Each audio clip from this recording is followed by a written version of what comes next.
Hey, is this Fred Wolf? This is Fred Wolf. Yes. Hey, how are Fred, you?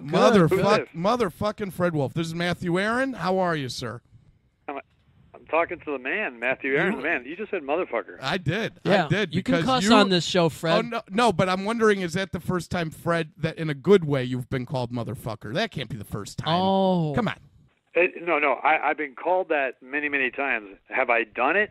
Look, that's not really anything we want to get into. I was going to say Chris Rock had to call you motherfucker like 4 million times in your lifetime. No?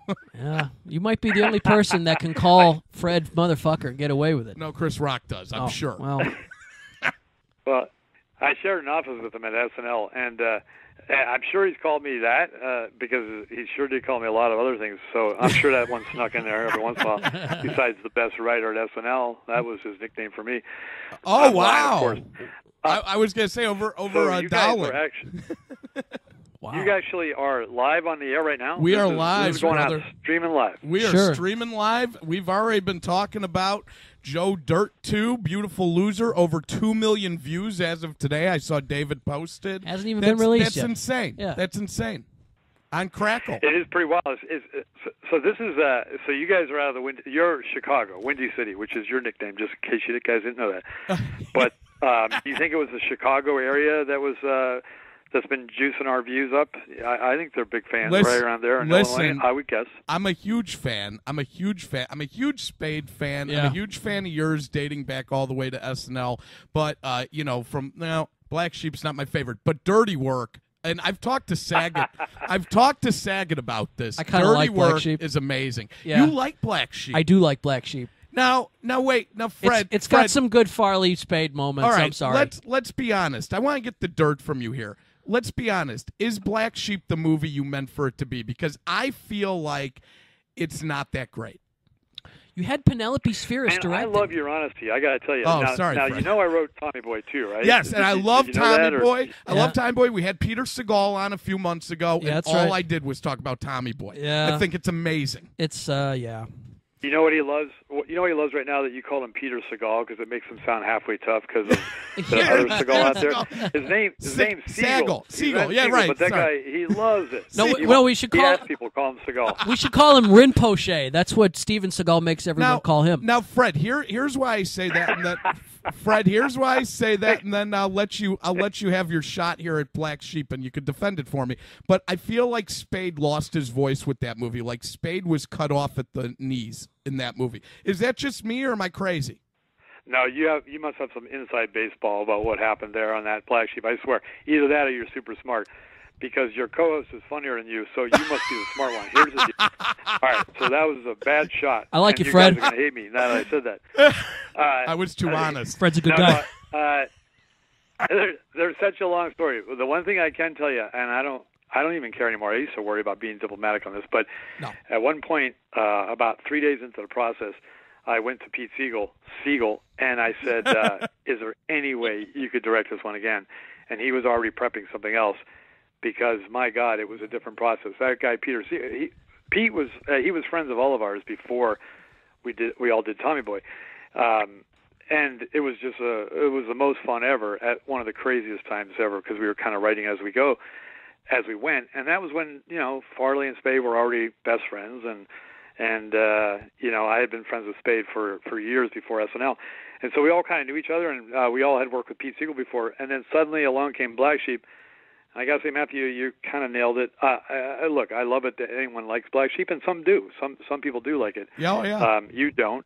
No. And I'll say that, look, I like Tommy Boy more, and I'm going to put it on the director. That's what I'm going to do. Yeah, I would too. I don't know if everyone's been bold enough to say it, but I don't know if I've heard it, but the way Spade talks about it, that's the feeling I got. He hasn't said anything I think very outlandish about it, but that's the feeling I got. Well, that was Penelope Spheris directing, and she had done Wayne's World, and it just, I feel like that movie, it has some really good moments. It just is always compared with Tommy Boy, and that's just not fair. I don't know. let's also place some of the blame on my doorstep here. I mean, because a lot of times it's the writer's fault. I do love it. I do love it when writers always say, "Man, I want to do it my way." I ran into this friend of mine once at Blockbuster Video. He was a writer, and he was telling. So this was a long time ago. Yeah, right. A long time ago, Blockbuster, right? It was still open, and I was at that point.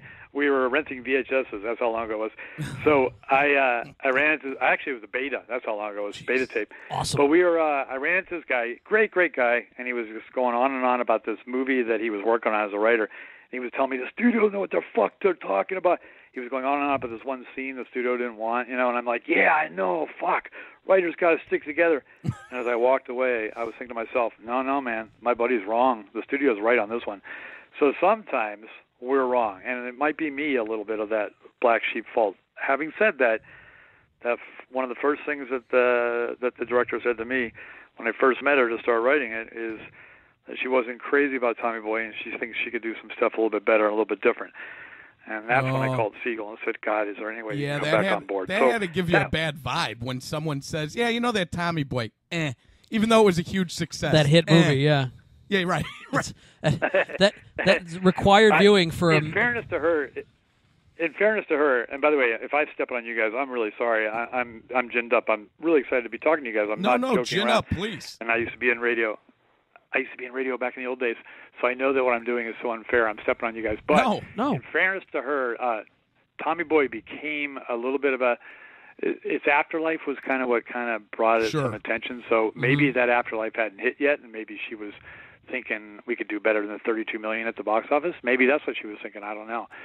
So I want to be fair to her, but I don't want to be that fair to her because fuck her, she fucked it up. I mean, there's a soundbite you're going to see in the Wrap tomorrow. Okay. TheWrap.com. I'm calling Sharon Waxman. Yeah. Luckily, it's going to be a quote from me, so no one's going to give a shit. So that's true. That'll be fine. Hey. That's all right. Listen, Fred. Now you did Dirty Work, which I've talked to Saget about. I fucking love Dirty Work. Yeah, I love Dirty Work. I don't care. Like Saget's told me, and Artie Lang told me. They both told me.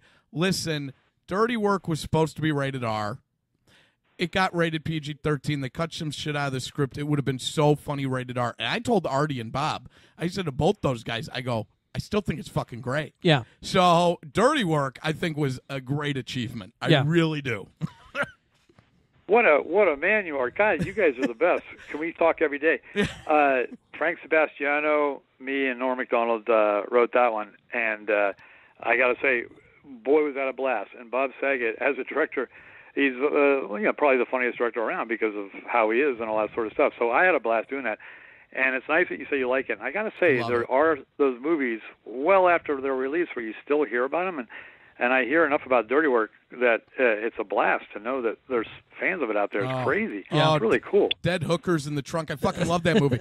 Listen, now, here's what's interesting, though. I know that Norm, okay, so you write for all these different creative voices, all these great comedians, but they all have distinct different voices, from Adam to Spade to Norm. I know for Norm, for instance, you have to throw him jokes probably that you think no one's going to laugh at, and then the reason the way Norm sells it, it's funny. Yeah. And then with Spade, it's like the sarcasm and the smugness, and with Sandler, it's kind of a different version of that. Yeah. Like, how do you write for all these different voices? Man, you are the best. What's going on? I got to get you in my life here. There must be some good shit. Fred, who do you hang around with? Who do you hang around with that brings you down so much? I live in Carmel. California, which I don't know if you know it that well, but my neighbor on one side is 84.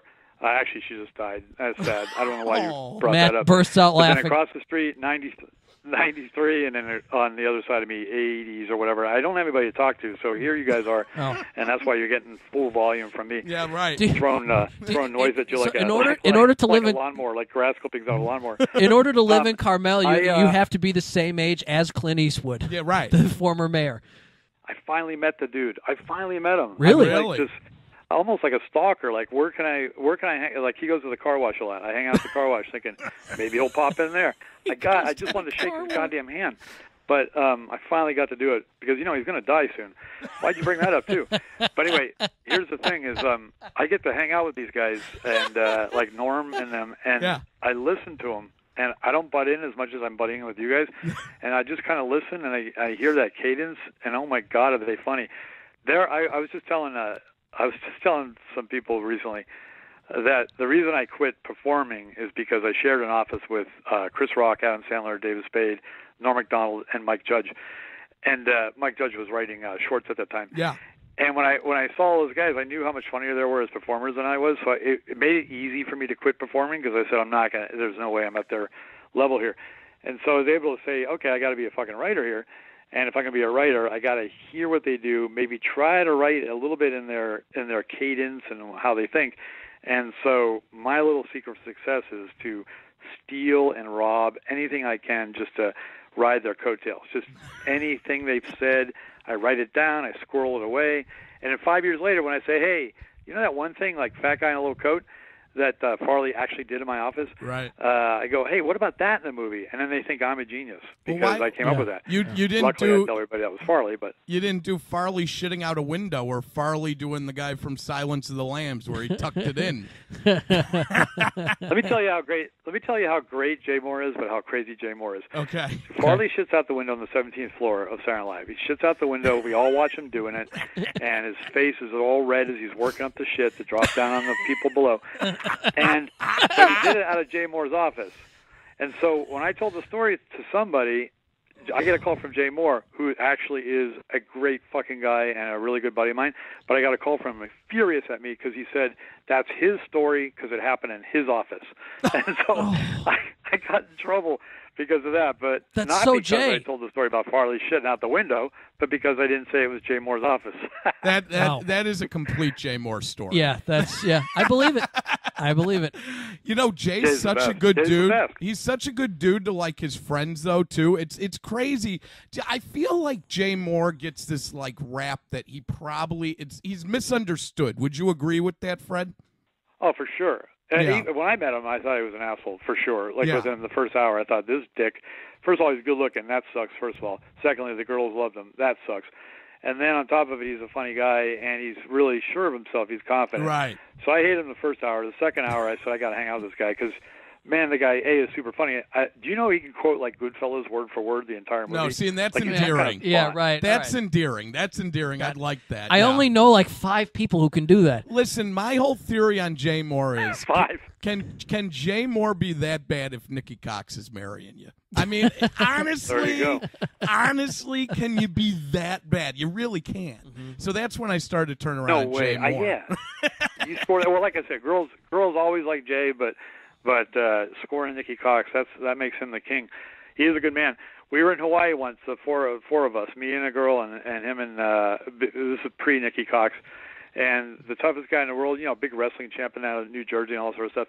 He saw some frogs at night, and he ran. He ran, and he was screaming, and he wasn't kidding. So he's afraid of frogs. He's a pussy. I'm tired of talking about how great Jay Mohr is. Fuck him. Let's end it with Jay Mohr. I don't want to hear any more about him. Well, Fuck him and Nikki Cox. We could talk about. Well, one thing I want to get to is Grown Ups, because here's the funny thing. So since I said Black Sheep's not my favorite Fred Wolf movie, you are more than willing, if you ever see my first 2 movies, which we just finished, to call one of them bad. But one of them gets compared to Grown Ups, which I'm totally fascinated with. So I went back and I watched Grown Ups. And Lee and I talked about Grown Ups like 2-3 years ago, and we were like, what's weird about that movie? Like, I think critics missed what made that movie so great. Right. Is that, like, talk about a movie where shit just happens. Right. A hangout movie. And which is what they said about The Kids Are All Right. So it's kind of like that, only without the homosexual themes. Yeah, Mark Ruffalo. Yeah. Right. You're right. Yeah. Yeah, right. So Fred, what's the movie? Matthew, what's the movie you did that that they compared to Grown Ups?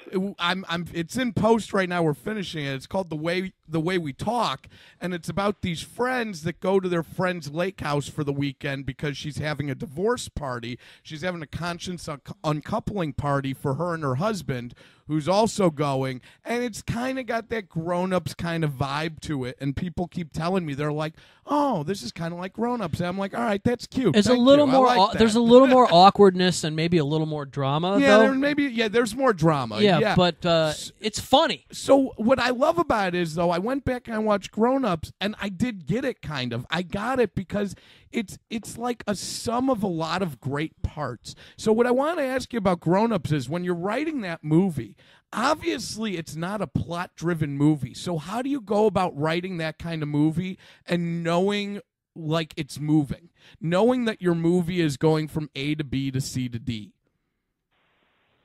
Well, first of all, it's a nice question. Thank you for asking that, because that's assuming I'm a writer that knows what I'm doing. Thank you for saying that. But Tommy Boy. Tommy Boy was a lot of things that happened in Tommy. I grew up in New York City, but I lived in Montana for a long time, and I worked on the oil rigs in North Dakota, and I was logging in Montana. And that was a period of my life where I was just kind of, I was like the white trash dude, just trying to get by and sleep in his car. You were Joe Dirt. So a lot of the stuff that happened. I was Joe Dirt, and I also was the guy driving a '69 Plymouth Roadrunner through Montana, North Dakota. And so a lot of the stuff that happened in Tommy Boy was real life stuff. Wow. Almost everything but the deer waking up. So all the stuff that happened in the car about doors coming off and spinning 360s and hoods flying up and all that stuff. That was all my thing. With Grown Ups, so anyway, what I was going to say about that is we were kind of freaked out. We had a shooting start date, and Pete Siegel and I got out the index cards and we started trying to fill out the movie, because at its core, it's a movie, Tommy Boy is, about guys going on the road selling brake pads. You can't get a less sexy plot. Right. And so trying to make it hold together was something that we were kind of freaked about. And when you're freaked, maybe the adrenaline flows, and maybe that's why things seem to have worked out okay. With Grown Ups, there was something similar to that, which is, Adam said, I'd love to do like a sort of a day in the life of how we are, and I want to call it The Way We Talk. No, I'm kidding. Oh, but, you fucker. Fuck me. I'm kidding. But we realized that title was gay. No, I actually love that title, because it does imply, and I hope your movie delivers, and I bet it does, on the idea that you're actually hearing some real stuff. And I hope so. Whether you like Grown Ups or not, I personally like it. I do too. There is something about, that is how guys talk. Those guys are really all friends, all of them, and they're really good friends. And again, I got lucky enough to share an office with most of them, and I knew the other guys in the movie. And so it was a little bit of, these are kind of how these guys are, and they're from New Hampshire and from Arizona and places like that, and I know that kind of well. And then, of course, Sandler knows it really well. So I think that as long as you feel like you're being honest about some of the stuff they're talking about, trying to be funny, of course, but if it ends up going somewhere that's like sort of easygoing, and it's a summer movie, and the easygoing place that's going is, in the end, they find out that they're good friends, and that the guy that went away and came back is still the same guy, or wants to be the same guy. That's a pretty easy plot point, and it's a pretty easy arc to sell. And if it's a lazy summer movie, then I think we kind of pulled it off. And I gotta say, I'm kind of proud of it. I think I'm not really sure. I don't know how you guys pulled it off. I think it's like magic. But what I love too is, man, Colin Quinn's great in that movie. Like you guys do great stuff with these movies. Like Shaq in the new movie and Grown Ups 2. Shaq's like the best thing. Shaq's amazing. Like it's crazy what you guys do with these big players, like Steve Austin in the new one, and like it's just great. And then what I really love about the first Grown Ups 2 is it does feel that way. It feels like a bunch of the guys hanging out, and you gotta love that chemistry Spade has with those guys. I'm such a Spade fanatic, as Lee knows, andLee loves Spade. I love too. Spade. Yeah. I love him in interviews. Oh, he's and his so cool. stand-up is so criminally underrated. Criminally underrated. I caddied for him when we lived there. He was just a great guy when we lived in L.A. And that's right. You told me he was outstanding. I caddied for Spade and Kevin Farley, and They were just yutzing it up, and it was weird. Like growing up watching Chris Farley, and then the way he was interacting with Kevin Farley, calling him Farls and all that, and they're goofing on each other. Spade is trying to putt, and Farley runs up and farts on him, and just like and Spade's like, farts are funny. Like, it was weird, but like they were really nice. They were fun guys. They were cool guys. They're not like giant egomaniacs. Yeah, no, that's great. I love Spade. Spade's the first famous person I ever met in L.A. I don't know if I ever told you this. At the Rainbow Room when I was 21. So this was 10 years ago. I met Spade at the Rainbow Room. I can't picture Spade at the Rainbow Room. What would be there that he likes? Oh gosh, I have no idea. It couldn't be the hot blonde pussy he was with. It was definitely not that. No it wasn't way. that. No. Rock and roll and hot pussy. Shit, what's keeping that boy there? Well, he is a great guy, and I actually stay with him in L.A. when I'm down there. And the best part of it all is that there's tour buses going by the house all the time, and he's got this motor court. So when the gates are open, I'm 6'2" in Spades. I think he's 4'5".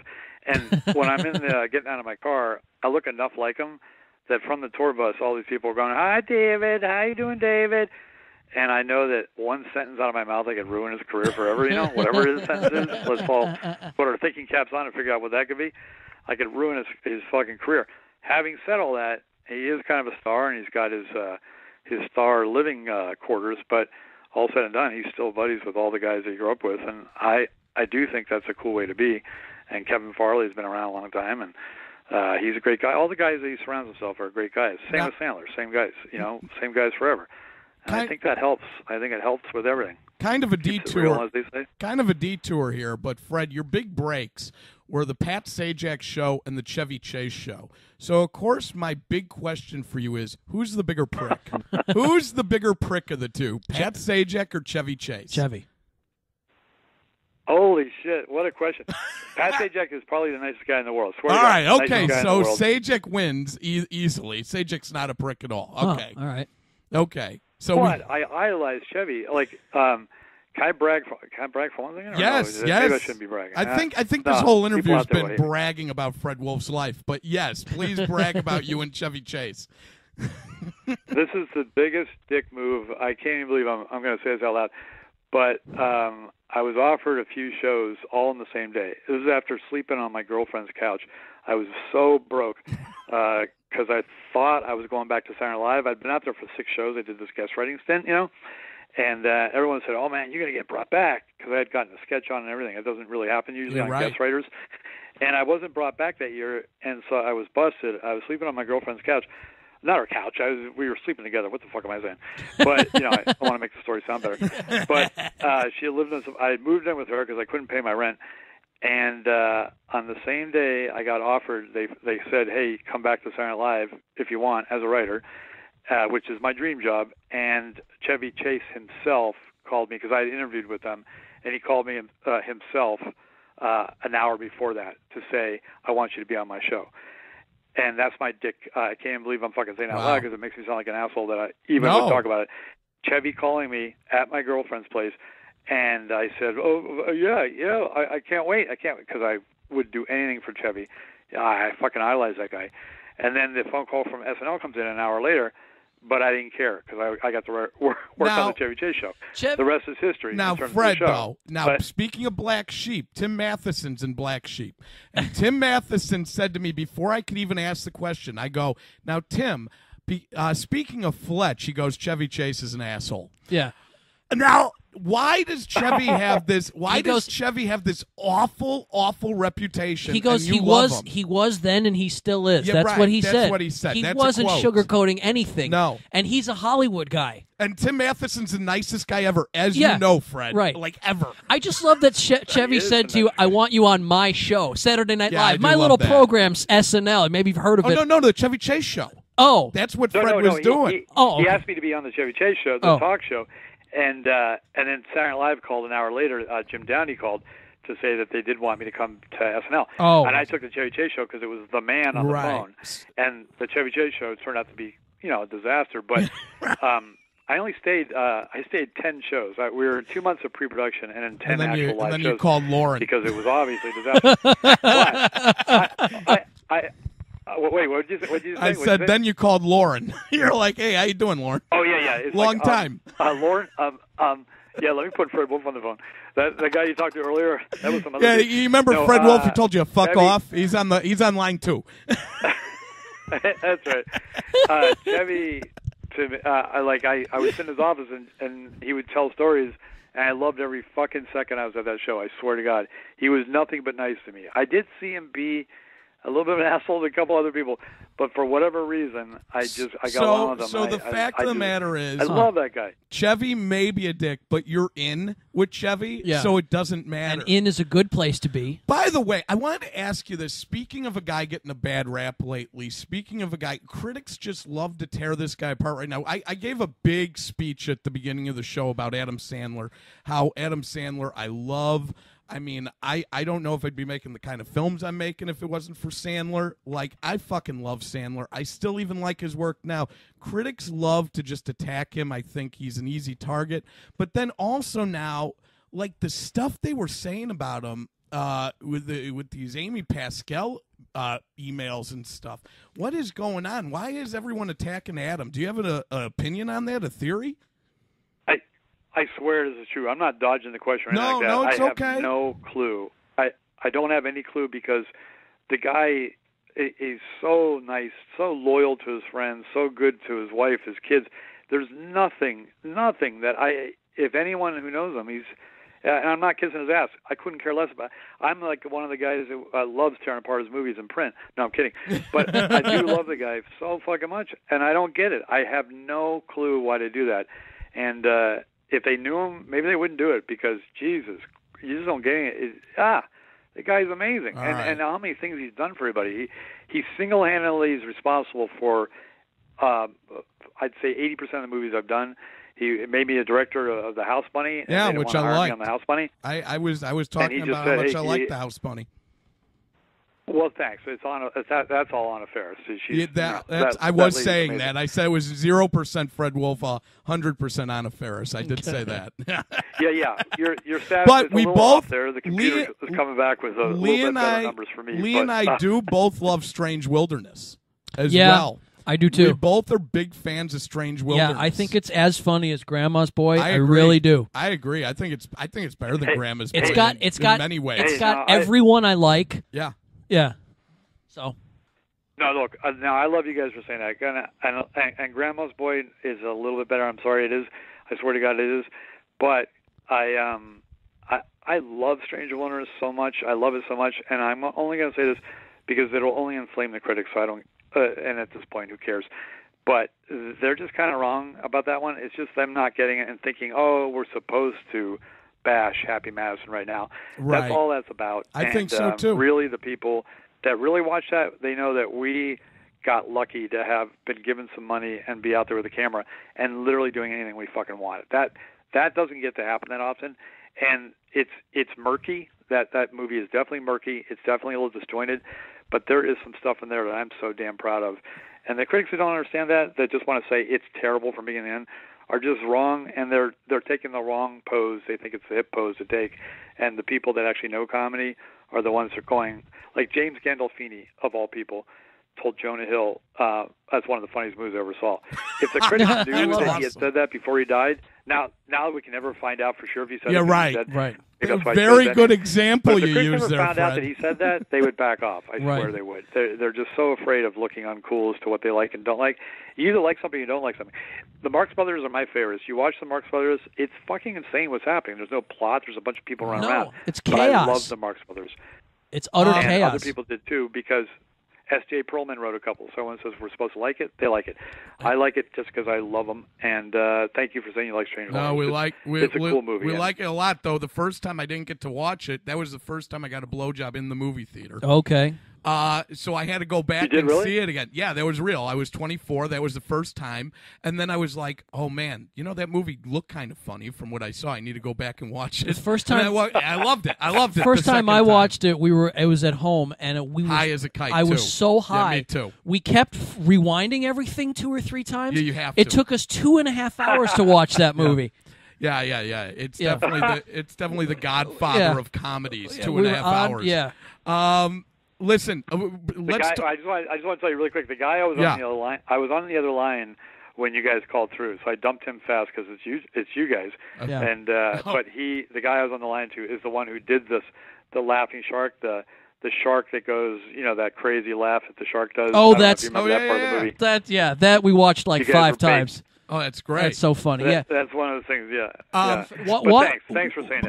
Watching movies high for me, it's pretty much like that and Showa. And I want to talk about Joe Dirt now. Joe Dirt 2, Beautiful Loser, 2 million viewers as of today.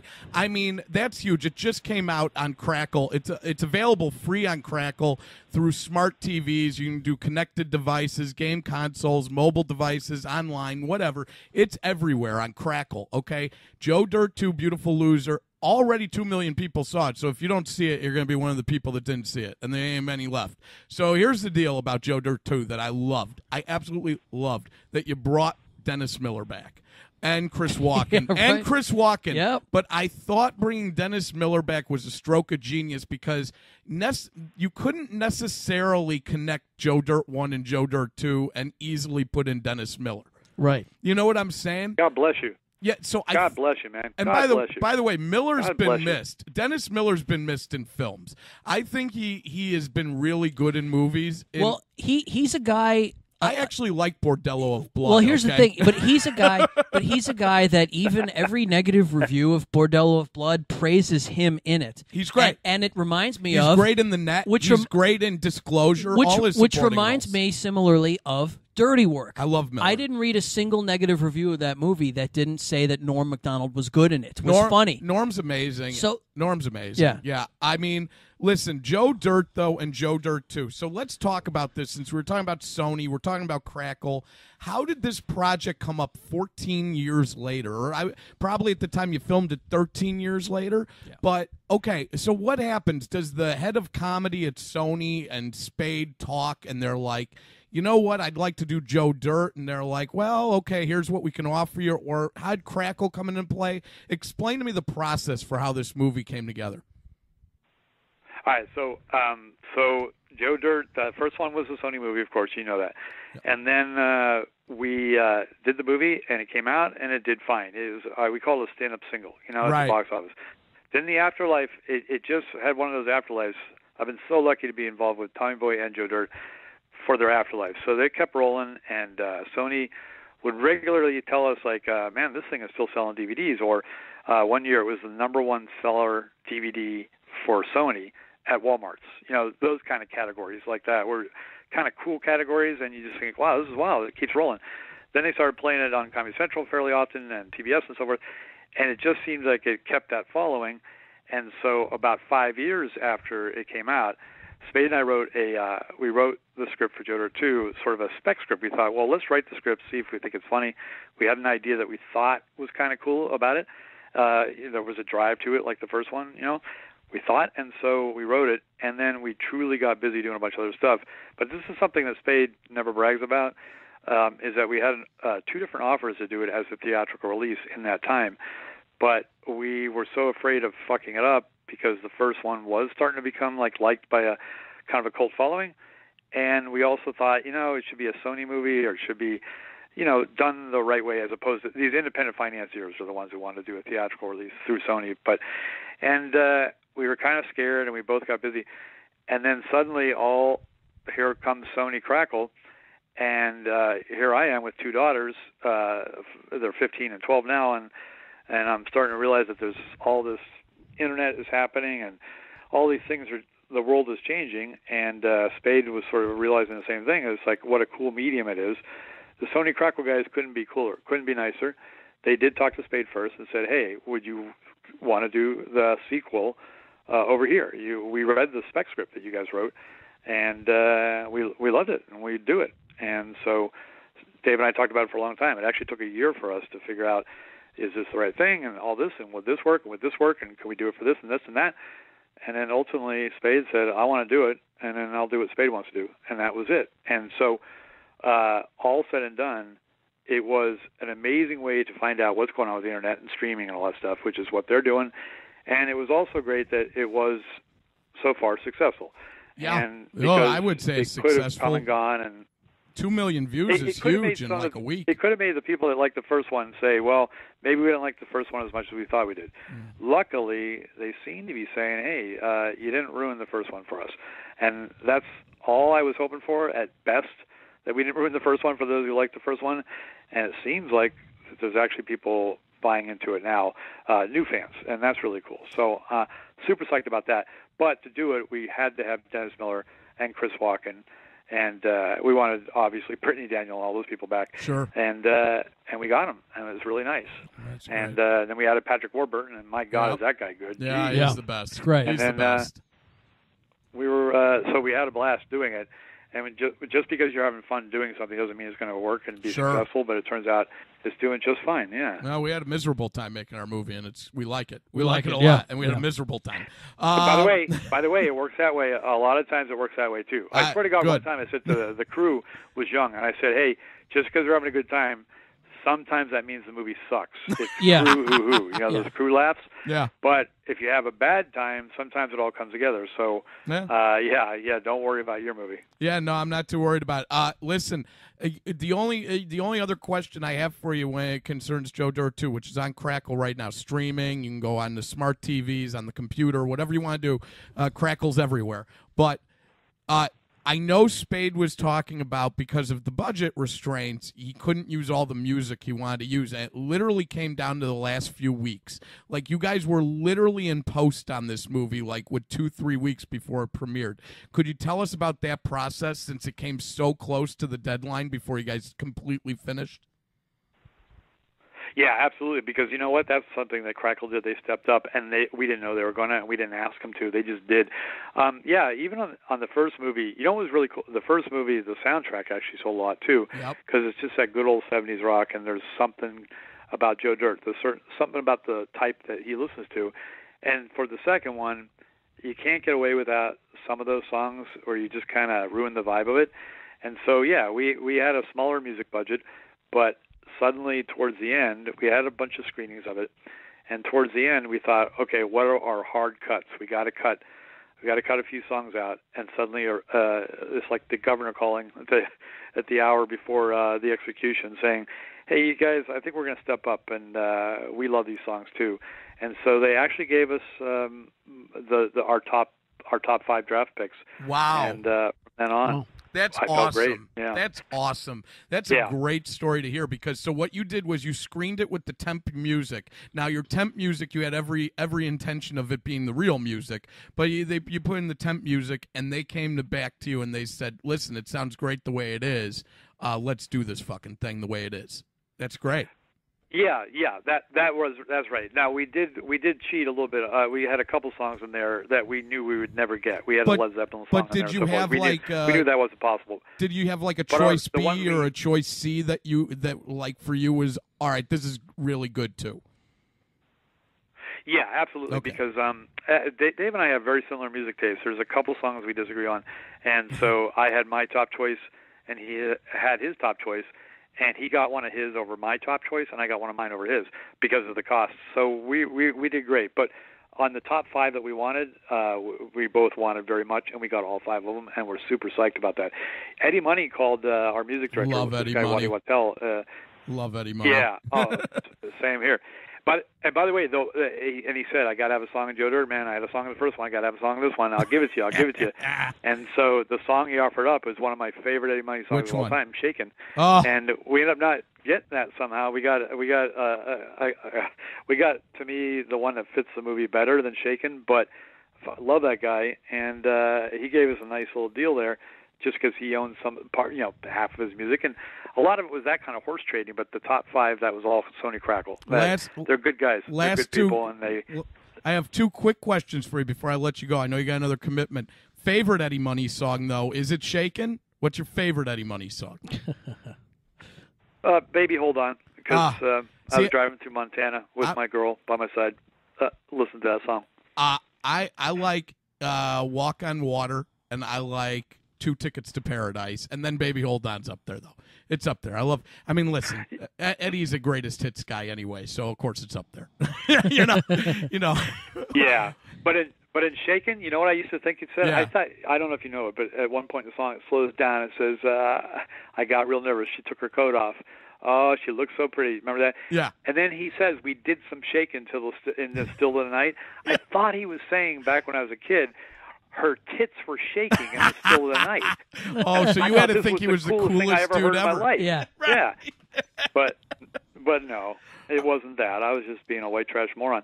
Yeah, so he's the best. He's great. Okay. He's great. Eddie Money's great. By the way, he played at our rap party on the first Joe Dirt. Oh, that's Came awesome. out and sang. And He hasn't amazing. done one of Sandler's Christmas parties yet. One of Sandler's All holiday star, extravaganzas. yeah, crazy. With Marilyn know. Manson. He Marilyn told Manson. Sandler. Coachella lineup Christmas Yeah, parties. tell Sandler I know. because I've never gone to Sandler's parties, but Mike Binder goes every year, and Mike tells me about them. And tell Sandler, here's your lineup next year. You do Eddie Money and you do Marilyn Manson, and they could perform together. Do a couple.